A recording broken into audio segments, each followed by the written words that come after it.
नमस्कार,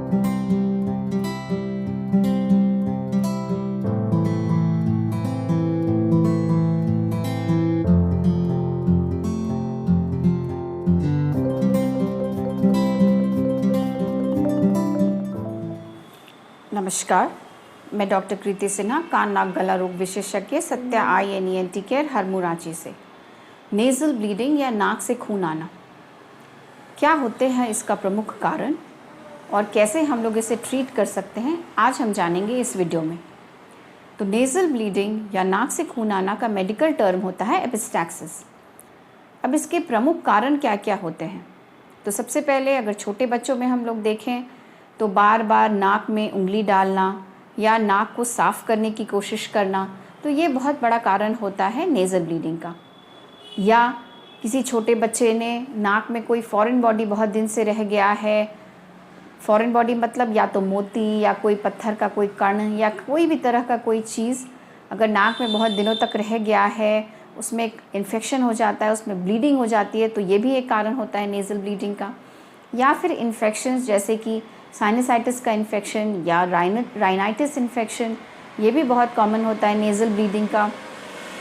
या accidents, road traffic accident हुआ है, चूँकि नाक हमारा most prominent part of the face होता है, तो नाक में चोट बहुत जल्दी लगती है, जिसके कारण कि फ्रैक्चर कभी कभार हो जाता है नेज़ल बोन्स का, तो इसमें भी नेज़ल ब्लीडिंग देखा जाता है।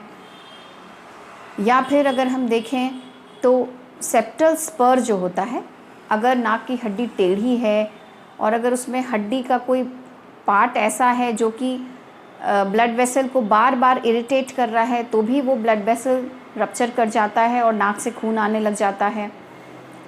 या फिर अगर हम एजड पेशेंट्स में देखें तो हाइपरटेंशन बहुत कॉमन कॉज होता है नेज़ल ब्लीडिंग का। हाइपरटेंशन का मतलब होता है बीपी का बढ़ जाना, ब्लड प्रेशर का बढ़ जाना। तो नेज़ल ब्लीडिंग के केसेस में ब्लड प्रेशर ज़रूर चेक करना चाहिए। या फिर चेंजेस इन वेदर में चेंजेस, बहुत ड्राई वेदर है तो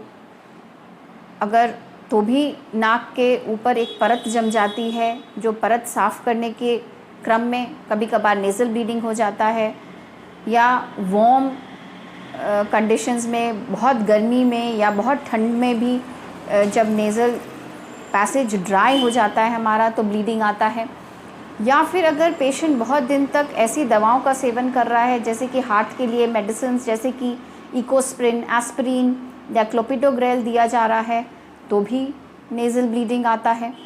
या फिर स्टेरॉइड नेज़ल स्प्रे अगर पेशेंट बहुत दिन तक यूज़ करते हैं, तो भी कभी कभार नेज़ल ब्लीडिंग देखा जाता है। तो ये सब कुछ प्रमुख कारण हैं नेज़ल ब्लीडिंग के। अब हम लोग ट्रीटमेंट कैसे करते हैं? तो सबसे पहले तो आप अगर घर पे हैं और आपकी अगर नाक से खून आना शुरू हो गया है, तो आपको करना क्या है? तो सबसे पहले तो आप घबराएं बिल्कुल भी नहीं। अगर आप ब्लड प्रेशर के पेशेंट हैं, तो आपने अगर अपनी दवाएं मिस कर दी हैं, तो आप बीपी की दवाएं शुरू कर दें। या अगर आप घर में हैं और आपको नेज़ल ब्लीडिंग आ रहा है, तो आप लेटे नहीं, आप सामने झुककर ये 2 हाथ के माध्यम से, थंब और अपने इंडेक्स फिंगर के माध्यम से आप अपने नाक के आगे वाले भाग को ज़ोर से प्रेस करें और इसे आपको लगातार 3 मिनट तक प्रेस करना है। इस प्रक्रिया के दौरान अगर आपके मुंह में खून भी आ रहा है, तो आप उसे बार बार फेंक सकते हैं, बेसिन में आप उसको स्पिट आउट कर सकते हैं।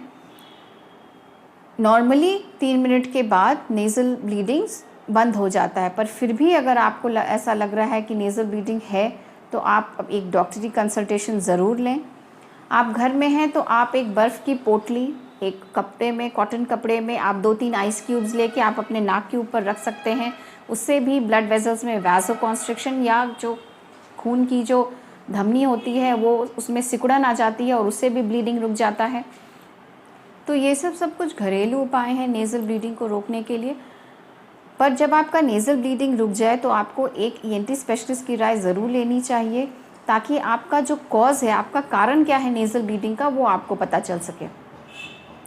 आपके ENT स्पेशलिस्ट एक एंडोस्कोपी के माध्यम से या दूरबीन के माध्यम से आपके नाक के अंदर देखते हैं और वो देखते हैं कि ये कारण क्या है नेज़ल ब्लीडिंग का, और कारण के अकॉर्डिंग ही ट्रीटमेंट किया जाता है।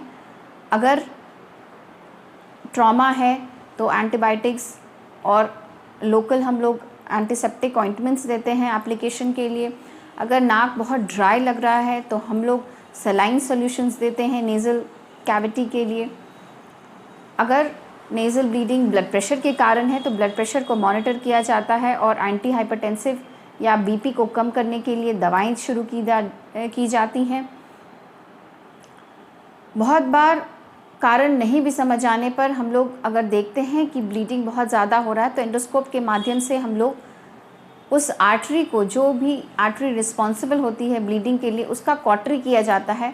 तो कॉटरी ऑफ द ब्लीडर या ब्लीडिंग वेसल वो भी किया जाता है। वो एक काफ़ी सेफ प्रोसीजर है। वो एक ऑपरेटिव प्रोसीजर है जिसके कारण नाक में एक दूरबीन के माध्यम से ये देखा जाता है कि ब्लीडिंग कहाँ से आ रही है और उसके बाद उस ब्लीडर को कॉटरी किया जाता है। तो ये सब कुछ कारण हैं और कैसे उसको ट्रीट करना है ये आज हमने बात की। मेरे द्वारा दी गई जानकारी अगर आपको यूज़फुल लगी हो तो आप मेरे चैनल को प्लीज़ लाइक करें, शेयर करें और सब्सक्राइब करें। Satya eye and E N T care में कंसल्टेशन के लिए पूर्व में दिए गए नंबर से संपर्क करें। नमस्कार।